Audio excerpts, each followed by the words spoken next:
Dur itu saya kira tokoh kemanusiaan bukan hanya dalam konteks Indonesia dan Islam, tapi secara internasional ya.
Assalamualaikum warahmatullahi wabarakatuh.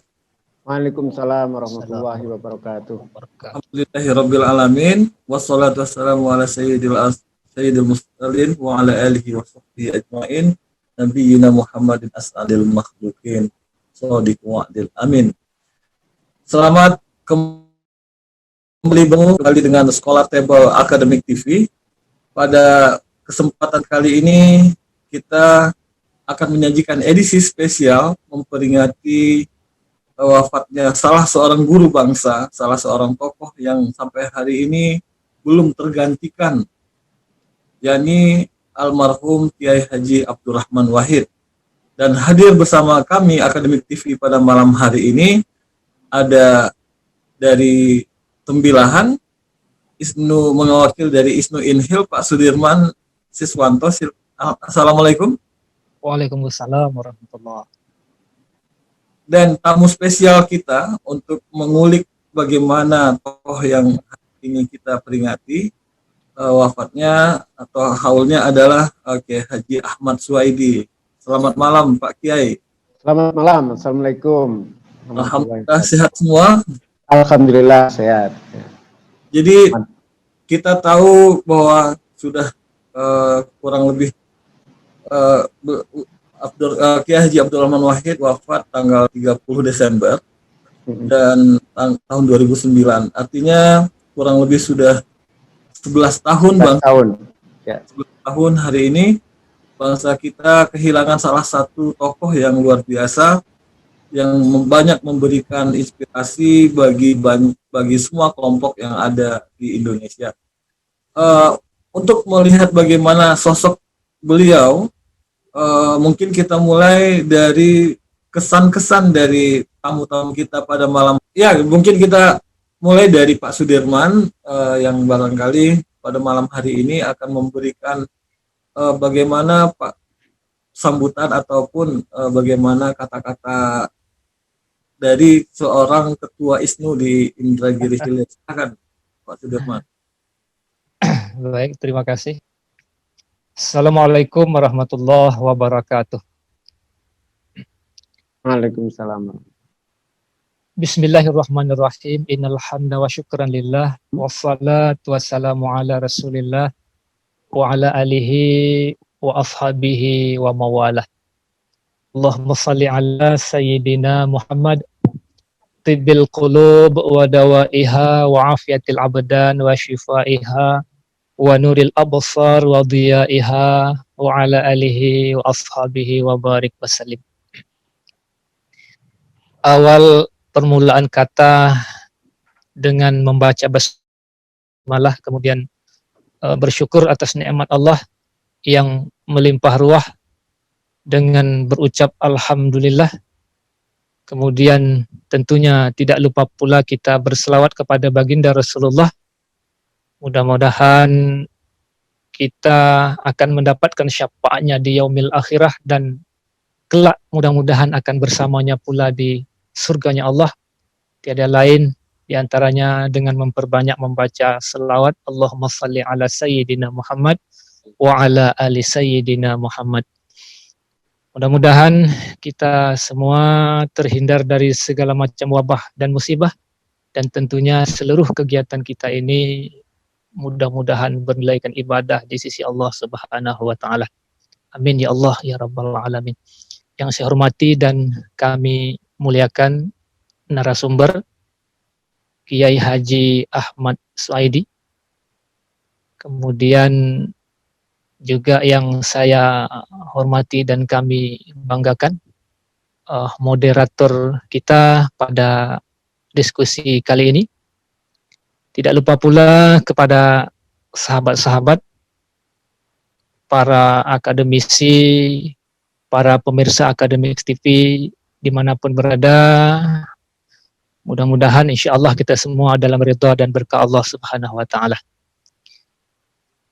Dalam kegiatan kita ini bertepatan pula dengan momentum hari wafatnya tokoh bangsa, Presiden Republik Indonesia keempat, Kiai Haji Abdurrahman Wahid, atau dengan sapaan khasnya yang sering kita sapa dengan panggilan Gus Dur. Beliau wafat pada tanggal 30 Desember tahun 2009. Tentu tim redaksi dan manajemen Akademik TV beserta pengurus cabang Ikatan Sarjana Nahdlatul Ulama pada diskusi malam hari ini menghadirkan tema tentang memperingati wafatnya sang guru bangsa. Tentu atas nama pimpinan cabang Ikatan Sarjana Nahdlatul Ulama Kabupaten Indragiri Hilir Provinsi Riau dan tim Akademik TV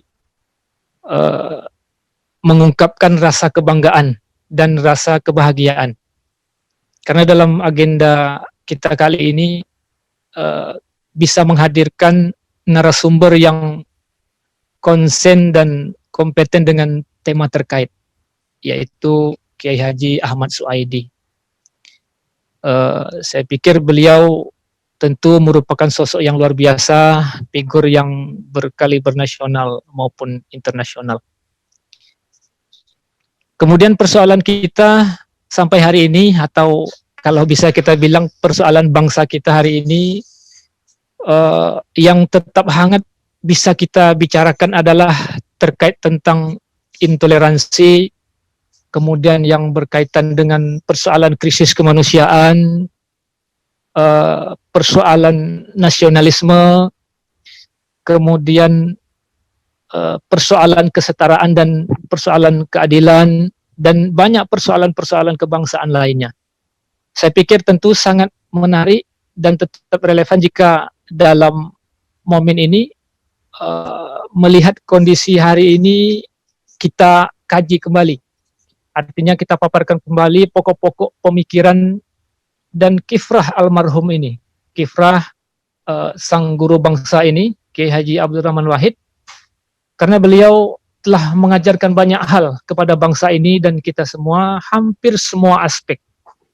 Bahkan negara lain juga mengakui kiprah dan perang sang guru bangsa kita ini. Tentu dalam sambutan ini saya tidak berani banyak berbicara tentang kiprah dan peran sang guru bangsa kita ini.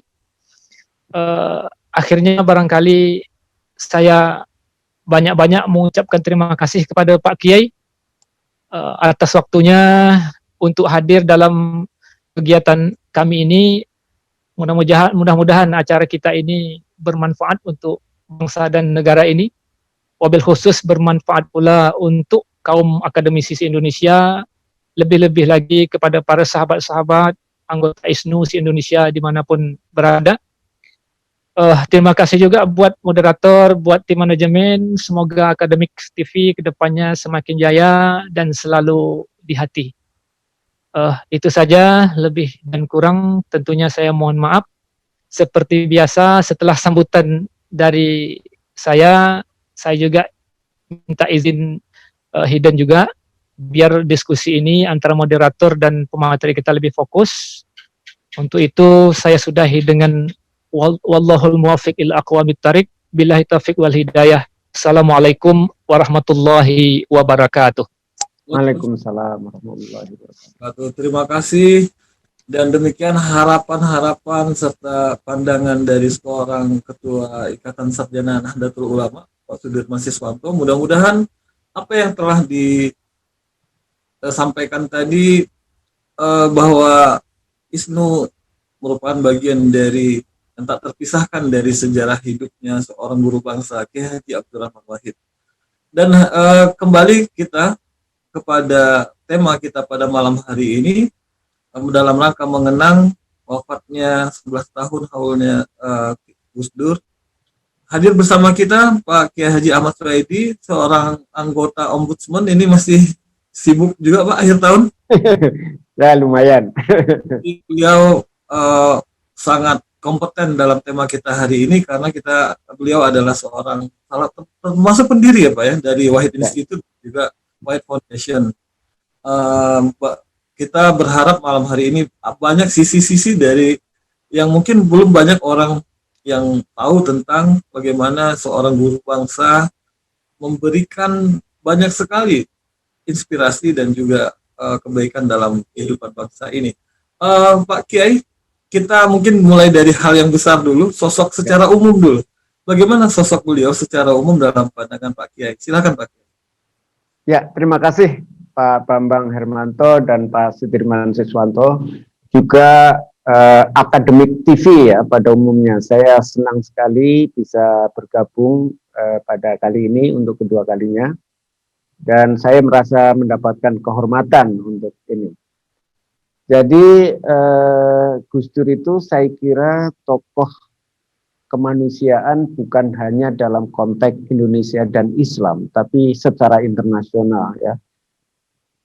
Kalau Bapak Ibu sekalian datang ke universitas dimanapun ya di dunia ini, saya kira mereka hampir pasti mengenal Gus Dur. Saya datang ke berbagai universitas di Eropa, di Amerika. Kalau saya bilang dari Wahid Institute, selalu beliau-beliau ini langsung mengingat Gus Dur. Apa yang diingat dari Gus Dur pada umumnya adalah pertama, concern-nya terhadap kemanusiaan.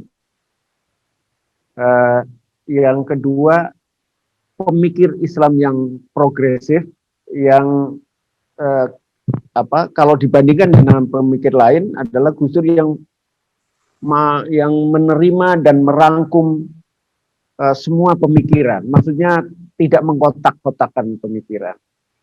Dan yang aktif mendorong perdamaian dengan risiko apapun ya. Misalnya kalau secara nasional perdamaian Aceh dan Papua, perlindungan terhadap minoritas Konghucu, aliran kepercayaan. Secara internasional beliau orang yang berani menerobos konflik dua pihak, Israel dan Palestina, yang beliau banyak orang yang ingin kontribusi terhadap perdamaian Israel-Palestina, tapi biasanya mereka dekat dengan salah satu. Kalau nggak dekat dengan Palestina, ya dekat dengan Israel. Gus Dur menerobos kedua-duanya, ingin menjadi inisiator dialog, meskipun belum sampai pada mempertemukan. Tapi Gus Dur sudah bertemu dengan dua-duanya. Jadi, dan yang mungkin paling penting adalah mampu membangun basis argumen keislaman dalam kemanusiaan dan nasionalisme, dalam hal ini Pancasila ya.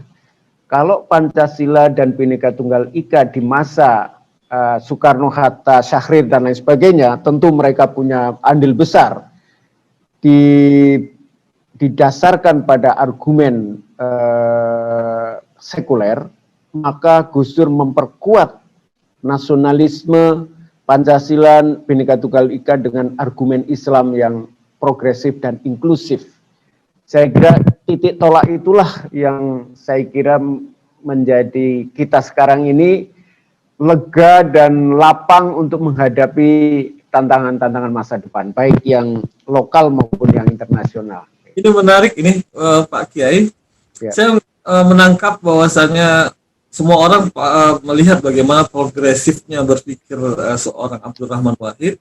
Ya. Tapi ada hal yang mungkin agak menggelitik pikiran. Ya. Di satu sisi beliau ini kan orang yang sangat sangat tunduk pada tradisi pesantren. Ya. Bahkan beliau dengan kiai itu, saya pernah mencatat atau membaca satu ungkapan beliau. eh, Kalau ada 5 kiai yang suruh saya terjun ke jurang, saya terjun gitu. Ya. Jadi di satu sisi saklek sekali, dia kalau kiai ngomong apa dia pasti ikut gitu, beliau. Tapi di satu sisi dia punya Islam progresif yang bahkan menembus, ya kalau orang bilang, pemikiran-pemikiran tradisional di dalam isi turas atau keislaman. Itu kenapa dua hal yang berbeda ini bisa menyatu dalam diri seorang Abdurrahman? Ya, Gus Dur itu orang rasional, tetapi beliau berpendapat di dalam beberapa tulisannya beliau mengatakan bahwa pengetahuan itu tidak hanya bisa didapat dari akal dan hati, tapi juga bisa dari inspirasi, ya. Misalnya mengapa beliau datang ke makam, mengapa beliau datang ke kiai-kiai, bahkan kiai yang paling rendah sekalipun, Ya, level desa, level kecamatan ini, ya, beliau datang ke mereka, bahkan datang ke tukang penyembuh gigi misalnya, itu. Jadi semacam ini ya, dokter-dokter tradisional ya, bukan dukun ya. Dukun juga beliau datangi. Itu dalam rangka mencari ilmu, mencari informasi sebagai ilmu. Jadi di satu pihak beliau seorang rasional, tapi dalam rasionalitas itu mereka apa saja yang informasi dari siapapun itu adalah ilmu. Itu kenapa beliau rajin sekali berkeliling, bukan hanya kepada pejabat, kepada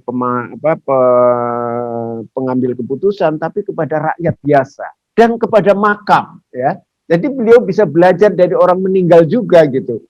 Tidak, saya kira jarang sekali ya orang yang merasa bisa mendapatkan ilmu dari orang meninggal gitu. Dan Gus Dur mendapatkannya gitu. Itu bukan sesuatu yang tidak rasional atau istilahnya mistik, bukan. Itu adalah rasional. Jadi Gus Dur pernah berdebat dengan seorang sejarawan di harian Kompas. Ya. Harian Kompas itu harian yang paling besar di Indonesia dan harian yang sangat intelektual.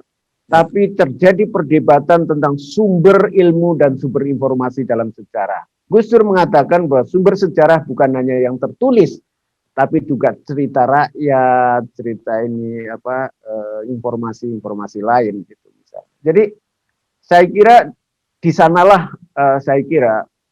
Jadi beliau itu menghargai bukan hanya orang yang selevel dengan beliau, tapi orang yang paling rendah pun beliau hargai sebagai informasi ilmu.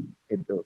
Saya kira itu mungkin kelebihan beliau ya. Kita sendiri susah untuk mengamalkannya ya seperti itu. Ya, karena secara umum Kiai orang yang banyak belajar, kemudian mengandalkan rasio, sulit sekali untuk menerima hal-hal yang menurut secara empiris itu tidak berhubungan, misalnya tadi alam kematian dan lain hal. Tapi seorang Gus Dur, beliau memang bukan manusia biasa, beliau adalah seorang tokoh yang memang sampai hari ini, bahkan sejak beliau wafat masih ramai dikunjungi gitu, masih ramai yang berziarah ke sana. Kira-kira kesan apa yang ingin diambil ketika orang-orang selalu berziarah ke makam beliau? Kira-kira apa? Okay. Saya pernah menulis panjang ya, jurnal gitu tentang, jadi banyak orang menyesalkan kematian Gus Dur atau kepeninggalan Gus Dur. Saya ingin berargumen bahwa sepeninggal Gus Dur justru makin berkembang apa yang menjadi komitmen Gus Dur, yaitu pluralisme, penghormatan. Jadi saya beri judul Kematian Gus Dur, terbangunnya habitus baru tentang dialog antar iman, antar agama gitu. Jadi kalau Bapak Ibu pernah membaca tulisan Clifford Geertz, ya, Clifford Geertz itu antropolog terkenal itu ya. Dia pernah menulis tentang kematian yang menurut dia momen kematian itu adalah momen batas paling jelas dari tripologi. Jadi di kematian itulah terlihat secara jelas antara priayi, santri dan abangan. Jadi bagaimana beliau menggambarkan sebuah upacara kematian yang mati orang abangan, orang santri tidak mau datang dan tidak mau mengantarkan.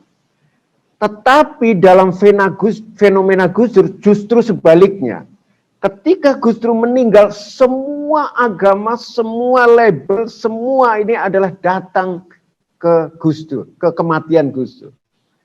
Bahkan orang yang memandikan Gus Dur paling depan, paling duluan datang, orang yang paling bertentangan dengan Gus Dur, yaitu mereka, saya tidak akan sebut nama, tapi dia adalah orang yang paling gigih memperjuangkan syariat Islam di Indonesia. Ya. Memandikan Gus Dur. Ketika ditanya, kenapa sampai kan setiap harinya bertentangan dengan Gus Dur, kenapa Anda datang memandikan Gus Dur? Katanya, beliau bilang begini, karena saya boleh memperjuangkan komitmen saya untuk syariat Islam. Gitu. Jadi Gus Dur sangat menghormati pendapat orang meskipun itu berbeda. Jadi karena dia merasa dihormati pendapatnya, maka beliau datang dan memandikan. Nah, dalam momen-momen haul, setiap haul di Ciganjur maupun di Jombang itu selalu melibatkan berbagai kelompok agama. Jadi kalau selama ini kematian itu sebagai batas akhir dari toleransi, katakanlah begitu.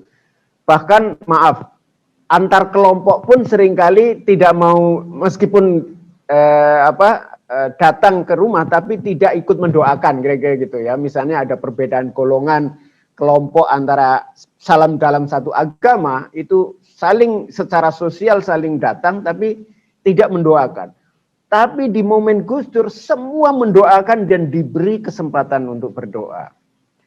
Nah, ketika pemakaman Gus Dur di Jombang pada tanggal 30 Desember 2019 itu, setelah para penziarah ini meninggalkan makamnya Gus Dur, ada seorang pendeta dengan pakaian lengkap resmi itu menangis bergerung-gerung di atas makamnya Gus Dur. Beliau ini merasa kehilangan pelindungan dari sebagai minoritas. Jadi di mana ada orang meninggal ditangisi oleh pemimpin agama lain gitu. Dan datang di atas makamnya merangkul pusara dan disitulah dia menangis dengan mendoakan. Jadi Gus Dur itu adalah simpul dari semua kelompok, semua aliran, semua jenis manusia. Kalau maaf, semua maling, koruptor itu merasa kehilangan Gus Dur. Bukan hanya orang yang baik-baik gitu. Jadi betapa itu suatu hal yang menurut saya memang harus, ya kita tidak boleh dilebihkan orang bahwa beliau lebih tinggi, tapi kenyataannya memang beliau punya kelebihan-kelebihan seperti itu. Karena kita tahu mungkin Pak Kiai, sosok seorang Abdurrahman Wahid itu tidak bisa lahir, belum tentu dalam satu abad muncul satu orang seperti beliau. Sehingga rasa kehilangan itu dirasakan mungkin karena kita tidak tahu kapan lagi ada orang dengan pemikiran yang sama, dengan memberikan kesempatan sama pada semua kelompok, itu yang mungkin ditangisi dan juga merasakan kehilangan. Ini masih terkait ini dengan wafatnya almarhum Kiai Haji Abdurrahman Wahid. Beliau itu ada guyon sedikit, ini saya pernah baca juga dituturkan oleh Kiai Haji Abdul Maksid Ghazali. Katanya pernah ditawarin malaikat umurnya 90. Tapi kata beliau, ngapain lama-lama sih, 69 saja. Jadi apakah hal yang seperti ini memang kelebihan yang beliau miliki, atau memang pada saat itu beliau guyon sama Pak Kiai Abdul Maksid Ghazali? atau ada hikmah sebalik itu mungkin? Ya. Gus Dur memang sering jawab secara sekenanya ya, dalam tanda petik ya. Tapi kadang-kadang pas gitu. Jadi kita tidak bisa tahu apakah memang beliau sudah diberi semacam inspirasi atau hikmah atau apa. Tapi sering beliau mengatakan sesuatu yang sebenarnya guyon gitu, tapi kejadian beneran gitu. Dan saya pernah juga diceritakan oleh seseorang yang gini, ada seorang yang di masa Orde Baru itu dikejar-kejar oleh pemerintah karena dianggap Islam radikal, dia lari ke luar negeri.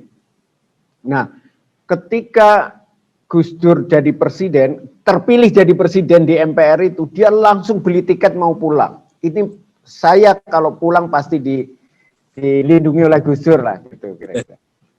Nah, memang ketika sampai Bandara Soekarno-Hatta dia sempat diintrogasi, tapi kemudian dilepaskan. Nah, lucunya adalah ketika beberapa tahun kemudian dia merasa ingin ketemu Gus Dur. Nah, pada suatu ketika di masa Idul Fitri, dia ikut datang ke rumah Gus Dur dan ngantri gitu, panjang antrinya ya. Istilahnya itu dibuka di rumah itu. Lalu selama dia antri itu dia melihat Gus Dur. Dan tidak ada orang yang membisiki dia datang. Dan dia tidak kenal satupun dengan orang yang ada di rumahnya itu. Tapi ketika salaman, Gus Dur langsung menyebut namanya. Padahal Gus Dur buta kan, tidak bisa melihat orang kan. Dia langsung menyebut namanya dan ngasih selamat. Dia itu seperti ketenggengan, tahu ketenggengan nggak Pak? Kayak bengong gitu. Loh, dari mana Gus Dur tahu ada saya di situ dan dari mana tahu nama saya gitu. Nah, misalnya kayak gitu ya mungkin tidak heran lah, bisa saja Gus Dur diberitahu oleh orang lain atau apa, tetapi orang ini merasa bahwa Gus Dur tidak ada yang memberitahu nama dia. Misalnya kayak gitu ya, kita nggak mengatakan bahwa Gus Dur sangat istimewa, tapi kenyataannya memang kadang-kadang seperti itu. Jadi kata-kata yang disampaikan oleh Pak Muksid itu bisa saja terjadi karena Gus Dur sering mengatakan seperti itu dengan santai dan tampaknya tidak ada yang serius, tapi kemudian terjadi kebetulan gitu. Ya, artinya di balik ungkapan-ungkapan yang mungkin bahasa Pak Kiai tadi sekenanya, tapi di dalamnya itu ada hikmah dan juga mungkin ada situasi yang luar biasa yang mungkin bisa kita pahami bahwasanya beliau memang ada semacam hal-hal yang dia justru di balik rasionalitasnya ada hal-hal yang meta empirik yang barangkali beliau pahami dengan cara beliau sendiri. Dan ini memang luar biasa karena memang dibandingkan dengan banyak sosok lain yang mengedepankan hanya satu kelebihan, beliau memiliki banyak kelebihan. Kita masuk ke soal guru bangsa. Jadi Gus Dur juga bagi bangsa Indonesia itu disebut sebagai guru bangsa. Ini istilah ini menurut Pak Kiai, bagaimana ada sebagian orang yang menyayangkan beliau ketika beliau masuk ke politik dan seakan-akan meninggalkan guru bangsa ini. Apakah ketika beliau masuk ke kancah politik, ke partai, kemudian jadi presiden, kemudian dilengsarkan, itu peran beliau sebagai guru bangsa menjadi hilang? Kalau menurut Pak Kiai seperti apa? Jadi begini, saya juga membaca beberapa kritik bahwa Gus Dur sebagai pemimpin civil society itu dia mengkhianati kedudukannya ketika menjadi presiden. Ada kritik seperti itu. Tapi kalau kita harus uji apa yang dilakukan Gus Dur pada saat menjadi presiden. Ya, boleh saja kritik seperti itu. Tapi kita harus uji secara empirik. Menurut saya dan Gus Dur bisa diuji juga konsep-konsepnya yang beliau mengatakan ada 3 strategi ya dalam perubahan sosial, yaitu yang pertama adalah kultural. Strategi kultural itu adalah strategi yang strategi yang bersifat intelektual, jadi mencerdaskan saja, titik. Memberikan pendidikan, memberikan pencerahan dan lain sebagainya, tapi tanpa proses perubahan. Nah, yang kedua adalah sosiokultural, itu adalah melakukan transformasi dan pendidikan penyadaran sekaligus mendorong perubahan. Dan yang ketiga itu adalah politik dalam arti simbolik. Misalnya yang beliau contohkan, ini dalam konteks Islam ya, misalnya memaksakan simbol-simbol Islam ke dalam realitas kalau kelembagaan, misalnya ekonomi Islam, ini Islam lah itu. Nah, Gus Dur itu memilih sosiokultural. Jadi tidak hanya sekedar pencerahan, tapi mendorong perubahan dan tidak perlu label Islam. Yang penting adalah substansinya, bahwa itu sesuai dengan nilai-nilai Islam. Nah, ketika Gus Dur berada di civil society, menjadi ketua PBNU, menjadi ini itu Gus Dur sedang memerankan sebagai kulturalnya. Tapi dalam sosiokultural itu perubahan kultural yang mengagendakan perubahan struktural. Nah, ketika Gus Dur menjadi presiden, itu adalah perubahan struktural. Jadi Gus Dur tetap menginginkan ada perubahan struktural. Struktural dalam arti apa? Yaitu demokratisasi dan humanisme. Misalnya kepedulian dia kepada minoritas, misalnya minoritas itu luas sekali sebenarnya ya, termasuk misalnya beliau ingin agar bekas atau orang-orang yang dituduh PKI itu dikembalikan hak politiknya dan hak sosialnya. Bahkan beliau sebenarnya waktu itu sudah merencanakan untuk mengundang kembali para eksil ya, yang waktu Orde Baru diusir dan tidak boleh kembali. Belum soal Konghucu, belum juga aliran kepercayaan, soal separatisme Aceh Papua, itu semua beliau ingin kembalikan menjadi satu bangsa yang utuh, gitu. Jadi disitulah letak dari kebangsaannya. Kalau dulu Soekarno-Hatta itu memperjuangkan elemen-elemen Indonesia yang waktu itu belum menjadi satu ya, waktu sebelum ini. Dan bangsa Indonesia dideklarasikan pada 18 Agustus 45. Meskipun rintisannya sudah ada sejak sebelumnya seperti seperti Sumpah Pemuda dan lain sebagainya. Tapi secara konstitusional menjadi bangsa Indonesia itu adalah 18 Agustus. Nah, perjalanan dari 45 sampai 65 dan sampai katakanlah 90-an reformasi terjadi keterpecahan. Ada pengusiran, ada diskriminasi, ada stigmatisasi dan lain sebagainya. Gus Dur ingin menjadikan ini menjadi satu bangsa yang utuh, meskipun karena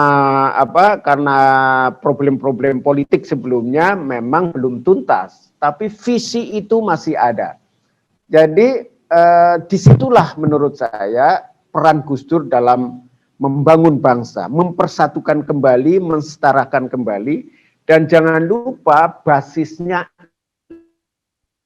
Islam, ya, bukan sekuler seperti itu. Dan saya kira inilah tugas kita sebagai generasi penerus untuk meneruskan bagaimana supaya cita-cita kesetaraan bangsa itu kembali seperti tahun 45. Ya, artinya kita melihat bahwasanya dalam hal kehidupan kenegaraan itu adalah kesempatan bagi seorang Abdurrahman Wahid meningkatkan perannya dari peran kultural menjadi struktural. Itu tadi kesimpulan dari Pak. Cuman menariknya ketika beliau berada dalam struktur kenegaraan, banyak hal yang dilakukan dalam masa pemerintahan yang cukup singkat ya. Barangkali cuman berapa, sekitar 18 bulan kalau nggak 18 bulan ya, salah. 18 Ya. bulan tepatnya. Dalam 18 bulan beliau sudah melakukan terobosan yang sangat luar biasa, baik dalam dan luar negeri. Dan pendekatannya selalu ada dua, pendekatannya sangat humanis, mengedepankan diplomasi karena tidak ada yang terluka sebenarnya dalam kebijakan beliau. Misalnya dalam restrukturisasi ABRI, tidak terjadi perlawanan militer gitu, tidak terjadi kudeta, meskipun ada restrukturisasi yang menurut banyak orang hari ini sangat merasakan bagaimana luar biasa akibat restrukturisasi ini gitu, dalam civil society. Tapi di sisi lain kita melihat bahwasanya kebijakan-kebijakan yang beliau lakukan sangat efektif dalam 18 bulan ini sangat berbahaya sehingga beliau dilengsarkan ya, tepatnya di 23 Juli 2001. Kira-kira ada pihak mana yang paling merasa terganggu dengan kebijakan-kebijakan beliau ketika menjadi presiden? Kira-kira Pak Kiai bisa melihat persoalan siapa sebenarnya yang merasa terganggu dengan kebijakan-kebijakan beliau itu? Jadi selama 18 bulan itu memang Gus Dur melakukan perubahan-perubahan radikal ya. Bahkan saya kebetulan mengambil, misalnya saya menulis disertasi mengambil topik yang paling radikal, yaitu kebijakannya tentang separatisme. Itu kan yang paling radikal ya dari sisi politik. Nah, saya melihat Gus Dur itu sebenarnya punya pikiran sendiri, bahkan tidak sejalan dengan struktur bawahnya.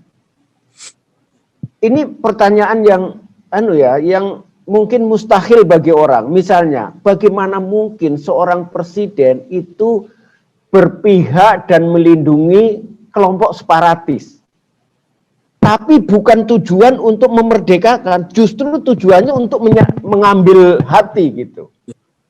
Nah, itu nggak ada di dunia, Mas. Gitu. Jadi selalu represif ya biasanya. Ya, dan separatis pasti represif gitu biasanya. Ya, dan itu bertentangan dengan bawahnya, dengan militer, dengan polisi, dengan partai politik, dengan birokrasi, itu semua bertentangan. Tapi Gus Dur jalan terus. Nah, saya tanya kepada orang-orang yang paling dekat dengan presiden pada waktu itu. Saya tanya begini, apakah ketika Gus Dur akan mengambil keputusan tentang Aceh dan Papua itu dirapatkan dulu atau tidak? Jawabannya tidak. Karena apa? Karena Gus Dur ingin mengambil resiko sendirian. Karena ini sangat berat, maka biarlah saya yang mengambil risiko kira-kira. Yang bawah saya biar nggak kena risikonya. Resiko artinya misalnya kalau gagal, kalau benar-benar merdeka, maka Gus Dur pasti akan dicaci maki, bahkan akan dilempar ke laut lah kira-kira gitu. Nah, tetapi Gus Dur yakin bahwa masalahnya soal Aceh Papua itu adalah bukan soal keinginan dia yang tidak bisa ditawar, tapi karena perlakuan negara yang tidak adil kepada mereka. Perlakuan negara dan pemerintah. Jadi kalau dikasih sesuatu yang adil, mereka justru akan berpihak gitu. Maka sampai sekarang kalau Pak Bambang datang ke Papua, tanya ke orang yang paling desa sekalipun, itu akan menangis kalau ditanya tentang Gus Dur. Karena boleh dibilang itu adalah berangkat dari kasih sayang sesama manusia, martabat manusia, dan benar-benar ingin melindungi mereka. Bukan karena politik gitu maksudnya. Misalnya supaya Gus Dur dianggap pahlawan, itu tidak sama sekali. Saya pernah berbareng dalam suatu seminar tentang Israel. Itu wartawan bertanya kepada tokoh Islam di dalam forum itu, yang itu kira-kira akan menyudutkan tokoh tadi itu, karena dia selama ini anti Israel dan lain-lain lah kira-kira. Nah, Gus Dur kemudian bilang di sebelahnya, Anda tidak fair menanyakan ini kepada dia, biar saya yang jawab. Jadi Gus Dur mengambil alih resiko itu supaya tokoh ini tidak terpojokkan oleh pertanyaan wartawan. Jadi Gus Dur sering sekali mengambil alih tanggung jawab seperti itu supaya orang ini tidak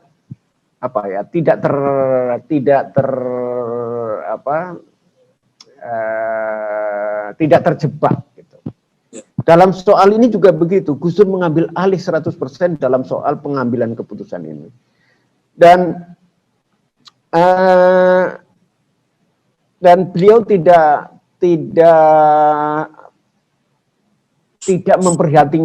memperhitungkan risiko untuk dirinya.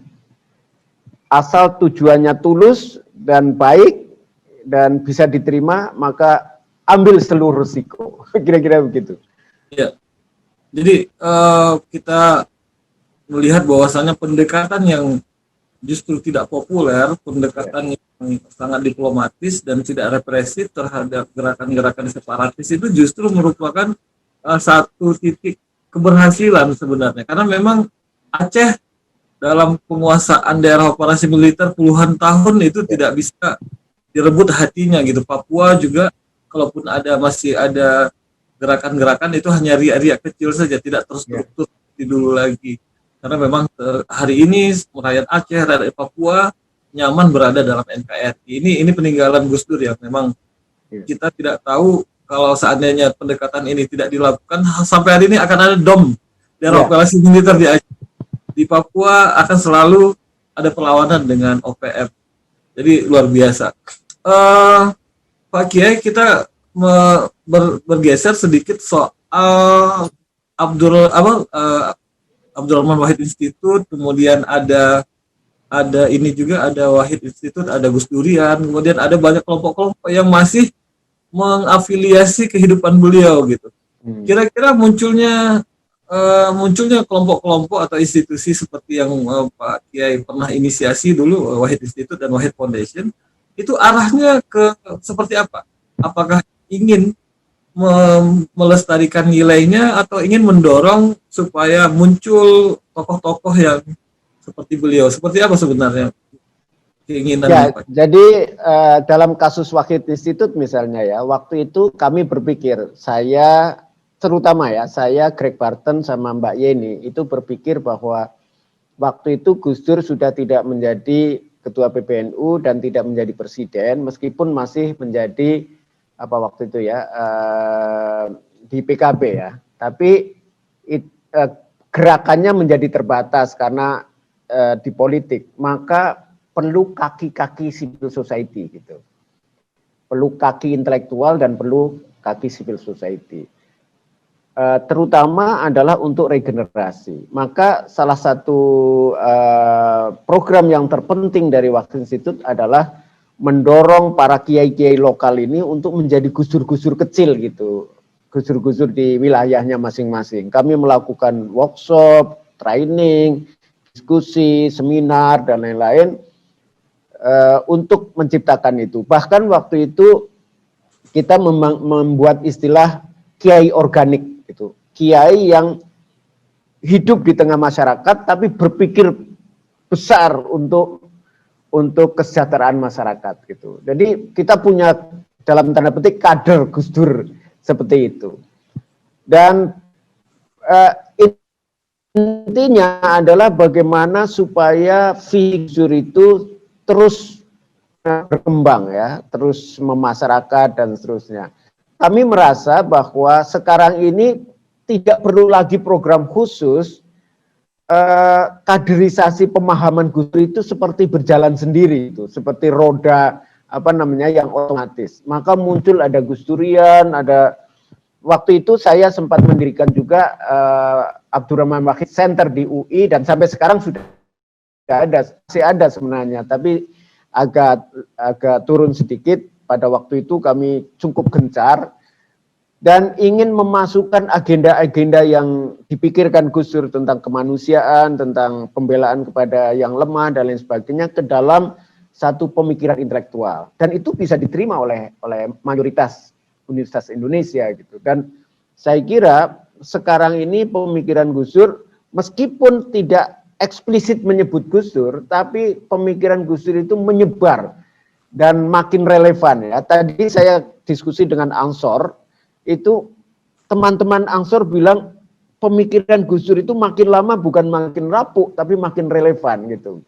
Kira-kira. Jadi banyak orang yang teman-teman yang berinisiatif ya melakukan gerakan bagaimana supaya pemikiran dan aksi Gus Dur itu tersosialisasikan. Termasuk ISNU juga saya kira terinspirasi oleh pemikiran Gus Dur ini. Jadi memang Gus Dur tidak lagi simbol, tidak lagi tapi itu sudah menjadi substansi gitu. Jadi gerakan-gerakan ini adalah bagian dari keseluruhan dan atas inisiatif masyarakat sendiri juga.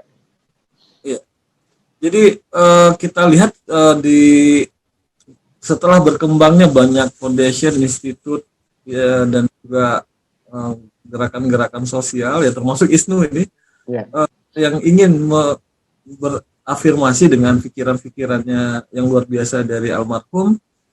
Tapi kenapa kalau kita lihat justru mungkin dekade terakhir 2 kali pemilu kita melihat justru ada kelompok-kelompok yang justru muncul dari kelompok Islam itu sendiri yang hari ini mengedepankan hal-hal yang dahulu mungkin kalau di zaman beliau tidak pernah kita temui ya, politik atas nama agama, kemudian polarisasi di tengah-tengah masyarakat berdasarkan pemahaman agama tertentu, bahkan internal agama sendiri ya, kita sebut saja di Islam gitu ada kelompok-kelompok yang hari ini dan bahkan dakwah-dakwah yang berkembang di tengah masyarakat juga semakin keras, semakin semakin tidak menghargai perbedaan.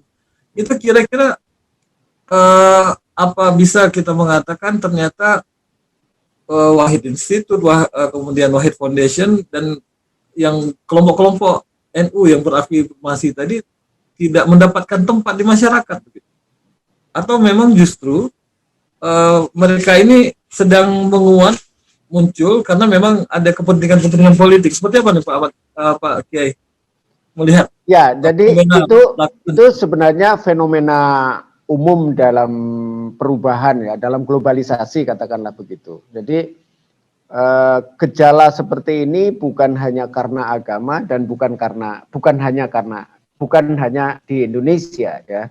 Misalnya waktu pemilihan kemenangan Trump ya di Amerika itu juga muncul sentimen anti pendatang bahkan anti Islam ya, karena melawan Obama yang lebih akomodatif gitu. Begitu juga di Inggris yang Brexit ya, kemenangan Brexit itu juga didorong oleh sentimen anti pendatang, anti Islam.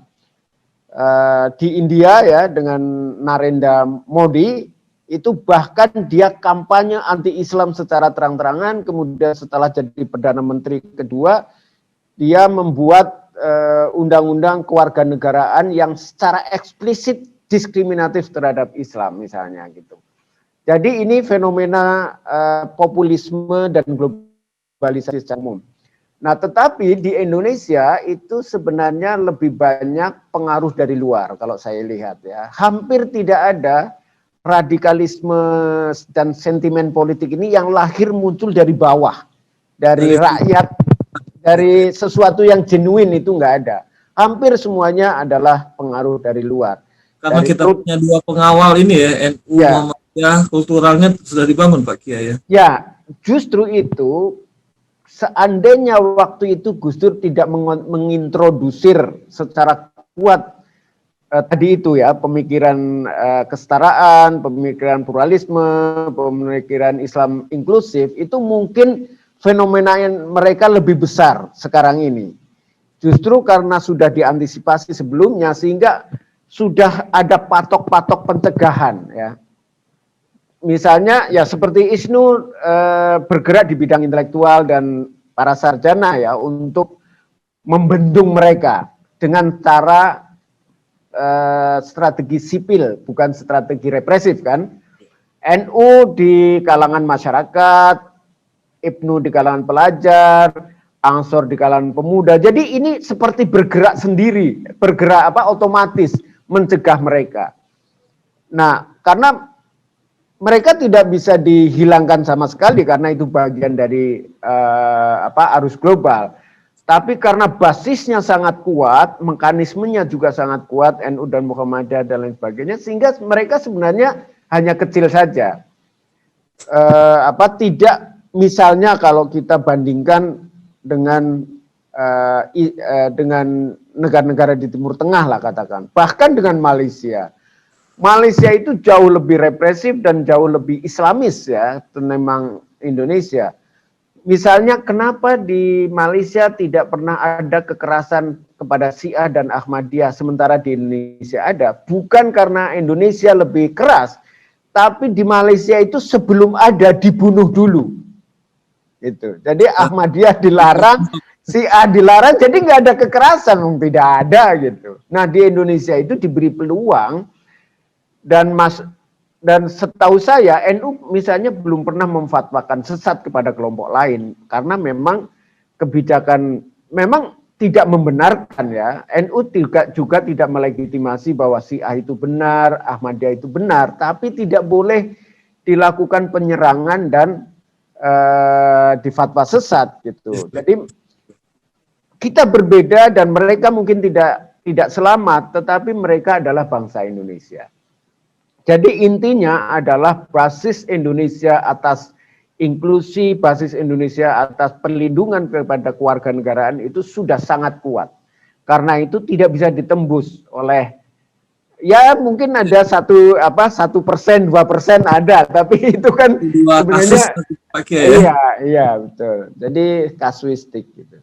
Jadi kita bersyukur sekali dengan dahulu pernah inisiasi oleh seorang Abdurrahman Wahid dan pemikiran-pemikiran itu masih membentengi Indonesia hari ini. Betul. Tidak, kita mungkin dia nggak tahu kondisi kita sudah sama kayak Irak, Suriah, mungkin seperti itu Pak Kiai. Ya, kira-kira begitu. Perang globalnya seperti itu.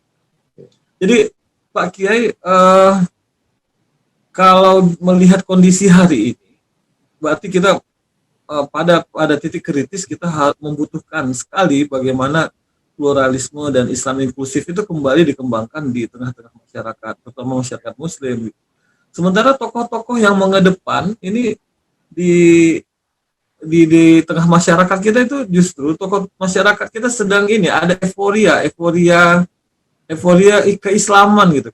Di bidang ekonomi syariahnya lagi euforia, kemudian di bidang politik juga begitu gitu. Dan euforia ini yang sering dimanfaatkan orang untuk mengedepankan Islam yang eksklusif lagi. Jadi Islam yang ya setiap tahun kita masih merasa Natal jadi masalah gitu.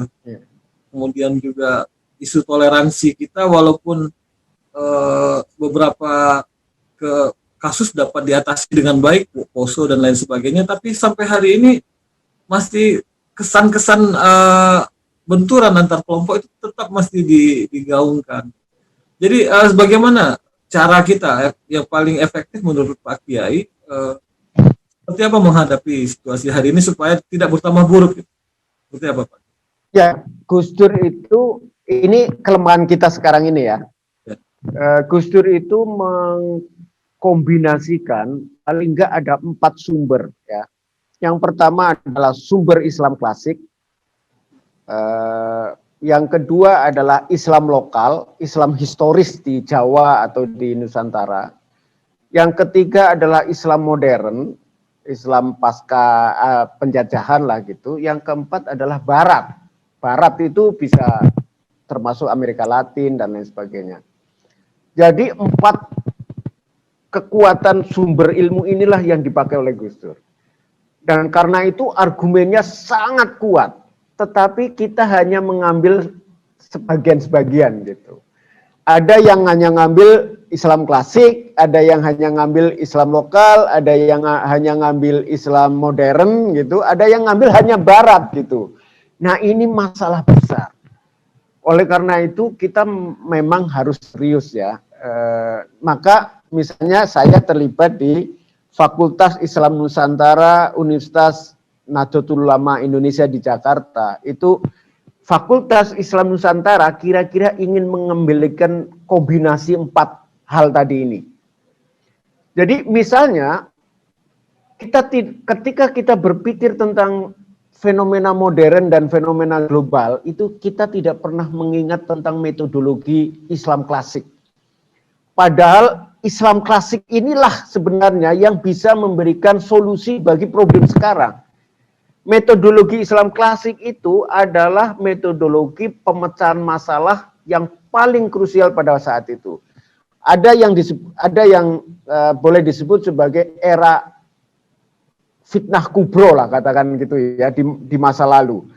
Jadi tidak ada kebenaran, yang ada adalah siapa yang menang itulah, siapa yang kuat itulah yang menang. Itu adalah era pada waktu itu. Nah, yang bisa mengatasi era itu adalah aswaja, Ahlussunnah wal Jamaah, yang saya sebut metodologi tadi itu, yang dianut oleh Imam 4, Syafi'i, Hambali, Maliki, dan Syafi'i. Begitu juga, ya pokoknya aswaja, tiang aswaja yang sekarang diikuti oleh NU lah kira-kira. Nah, inilah yang kita lupakan. Yang kedua, aswaja ini sebenarnya secara historis sudah dipraktekkan di Nusantara dalam berbagai masalah. Misalnya bagaimana Islam menghadapi kolonialisme, bagaimana Islam menghadapi nation state, bagaimana Islam menghadapi pembaruan-pembaruan, itu semuanya adalah basisnya pada metodologi Islam klasik ini, dan seterusnya. Jadi kita memang harus mengembangkan keilmuan itu, dan kita harus berdebat gitu dengan pihak-pihak lain. Kita terjangkiti, saya kira Islam yang dangkal gitu. Gus Dur pernah menggunakan ini istilah Islam dangkal. Jadi Islam hanya diambil pucuknya saja. Jadi misalnya hadis itu hanya diambil yang sudah tertulis, dan bahkan hanya diambil dari media sosial. Yeah. Tafsir Al-Quran juga ngasal ambil. Jadi kalau santri itu tidak mungkin berani mengambil hadis dari media sosial, itu nggak mungkin berani. Pasti kalau ada hadis, ini hadis siapa, dalam konteks apa, siapa yang meriwayatkan, statusnya apa, konteksnya bagaimana, asbabul wurudnya bagaimana. Ini pasti kalau kita punya ilmu klasik pasti akan mempertanyakan itu. Jadi tidak sembarangan gitu. Maka memang kita harus kembali pada, nah tadi fitnatul kubro itu kira-kira zaman, kalau kita paralelkan itu adalah era post-truth. Post-truth itu kan tidak ada lagi kebenaran. Yang benar itu siapa yang paling banyak, siapa yang paling kuat, itulah yang menang. Maka kita harus kembali memperkenalkan metodologi cara berpikir yang seperti aswaja tadi itu. Kita harus mengkaji kembali Islam klasik, Islam lokal, bagaimana kemodernan, dan seterusnya gitu. Artinya 4 inilah kunci yang sebenarnya kapanpun kita dalam kondisi kebangsaan apapun, 4 hal ini yang mesti terkombinasi dalam pemikiran kita ya Pak Kiai. Ya contohnya gini, kalau misalnya Gus Dur dari seminar di Amerika, pulangnya itu bisa ke makam, langsung ke makam baca Yasin gitu. Bagaimana Anda? Nah, itu adalah kombinasi yang luar biasa. Ya tidak ada sekat yang mengatakan kalau orang mau modern dia harus meninggalkan yang lama, itu tidak ada.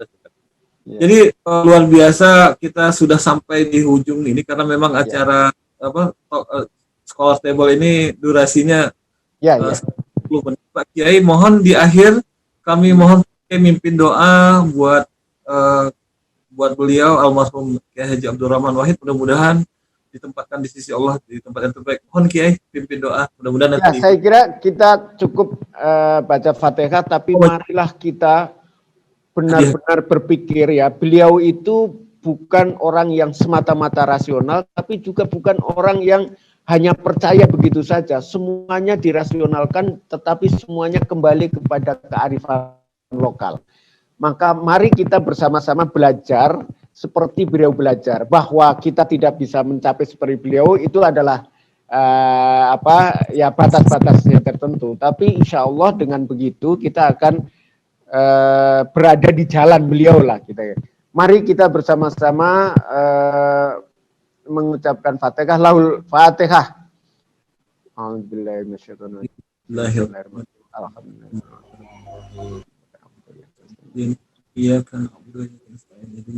Amin. Terima kasih. Terima kasih. Allahul muwafiq ila maqtarik. Wassalamualaikum warahmatullahi wabarakatuh. Waalaikumsalam warahmatullahi Selamat wabarakatuh. sukses Akademik TV, sukses Terima selalu. Kiai. Ya, mudah-mudahan di akhir acara ini kita kembali berharap bangsa ini akan tetap dituntun oleh Allah Subhanahu wa taala dalam segala persoalannya. Kita akan menuju sebuah bangsa yang benar-benar menyatu dalam kasih sayang dan juga dalam NKRI yang tetap menjadi harga mati bagi kita semua. Dan ini dengan senantiasa mengingat haul dalam haulnya almarhum Kiai Haji Abdul Rahman Wahid ini, kita tidak hanya mengenang sosok beliau, tapi kita juga berdoa untuk keselamatan dan kejayaan bangsa ini. Amin ya robbal alamin. Terima kasih Saidi. Dan kami dari Scholar Table Academic TV mengajak Anda semua, mari terus terhubung dengan Academic TV dengan cara menekan tombol subscribe dan like. Mudah-mudahan setiap tayangan kami akan segera memberi notifikasi kepada media sosial Anda. Sekali lagi, like dan subscribe. Terima kasih. Mudah-mudahan saya mohon maaf undur diri. Wassalamualaikum warahmatullahi wabarakatuh. Waalaikumsalam warahmatullahi wabarakatuh. Salam untuk teman-teman ISNU.